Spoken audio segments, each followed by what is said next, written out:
Hi amateur chefs, welcome and welcome back to my channel Amateurish. Today we're going to be making salmon cakes.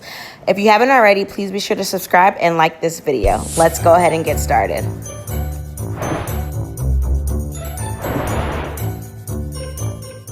Alright guys, these are the ingredients I'm going to be using in today's video. I'll have it in the description box below. Okay, for this recipe, you will be needing the salmon in a can or already cooked salmon. To make this easier, I'm using the one from Costco. It's the wild caught Alaskan salmon, and I'm just chopping them up right now into smaller pieces for the cakes. So first off, we're going to add some Amateurish seasoning salt to this. I'm not going to add too much seasoning in here because there's going to be a lot of flavor already from other ingredients that I'm using. So now I'm using some pepper. And then we'll move forward to using some onions and some green peppers. Next up, we have some minced garlic that we're going to add to this. And I'm really just going to add everything before I mix everything up. I want to show you guys how versatile this green seasoning is, so I'm going to add that into this, but only about a spoonful of it, and then I'm going to add some Dijon mustard. Next up, we're just adding some of the lemon zest from 2 of the lemons that I was using. I'll probably add about 2 tablespoons of this, and I'll add as needed. So I'm going to add some of the binders. So we're going to use just a little bit of mayo. I'm going to use about 2 to 3 teaspoons of mayo in this.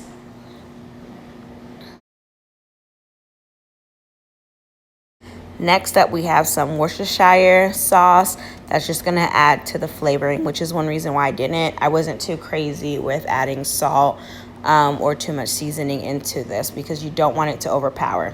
Now we're adding some lemon juice. That's about 1 lemon, freshly squeezed lemon juice that I'm adding into it. And now you're just going to want to mix everything together so that all the flavors are nicely incorporated. So now that everything is nicely incorporated, you're going to add about 1 egg, and then we're going to add some panko breadcrumbs into this. This is going to help the cake bind together. Now, depending on how much you're making will determine how many eggs or breadcrumbs you use. So I'm going to go ahead and add a little bit more crumbs to it just to make sure that everything nicely binds together. And then next up, we're going to heat up our pan. Okay, so I'm adding some olive oil to the pan, and I'm going to let that heat up. Once that heats up, we'll add the cakes. So right now what we're going to do is actually start forming the cakes by hand. You can wear gloves for this step. I usually wear gloves for this step, but I'm not wasting it since it is during the coronavirus, and I want to make sure that I have enough for when I'm actually out and about. So I'll just be washing my hands constantly. But as you can see, I'm creating some small shape hockey puck size cakes, and then this 1 can will make about 4 cakes.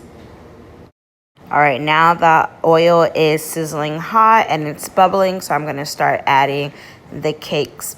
As you can see, I just threw them right in there. And the one biggest thing with this is that you're just going to add them. You're going to try to space them out as much as possible. The shapes obviously aren't even, but one thing that I am going to do is that these will tell you when they're ready to flip, so they'll be easier to move around, and I'll show you guys what that looks like shortly. As you can see, it's easy for me to just maneuver them around the pan. This is when you know it's ready to flip. So here I go, and I'm going to flip. It may not come out neat, guys. This is amateurish. I'm not a professional chef, but the one thing I am going to do is just make sure that these things are flavorful and tasteful. So now that these are flipped around, I am going to let this cook for about 10 to 15 minutes, just making sure that everything is nicely binded. I am patting them dry a little bit. I didn't record this, but I do cover them just to make sure that egg and bread and everything really binds these cakes together.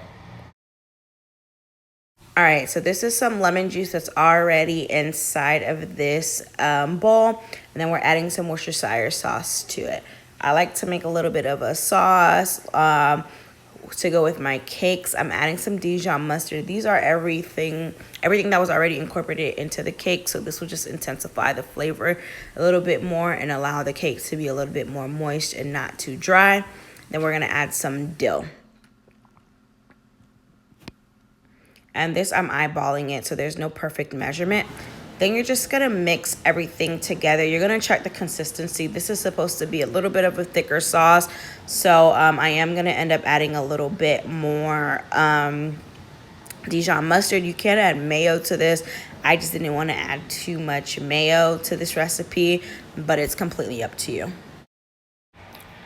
Okay, so now it's time to move on to plating. These have been cooking for about 10 to 15 minutes on medium to high heat with the lid on. Again, you want to make sure that everything is cooked nicely, especially since you have that egg in there. So then we're going to go ahead and butter both sides of this before putting on the drizzle that we just made. So here I am using a lemon herb butter that I found in Publix. This is completely an optional step. You do not need to do this. I just feel as though it does make it taste a little bit better. All right, so last step, the drizzle that we made, we're just gonna drizzle them on top. There's no fancy way of doing this. I'm completely making this for myself, so it's not gonna be the prettiest thing that you guys seen, but this is it, guys. If you haven't already, please be sure to subscribe and like this video. Thank you for watching Amateurish. See you in my next video.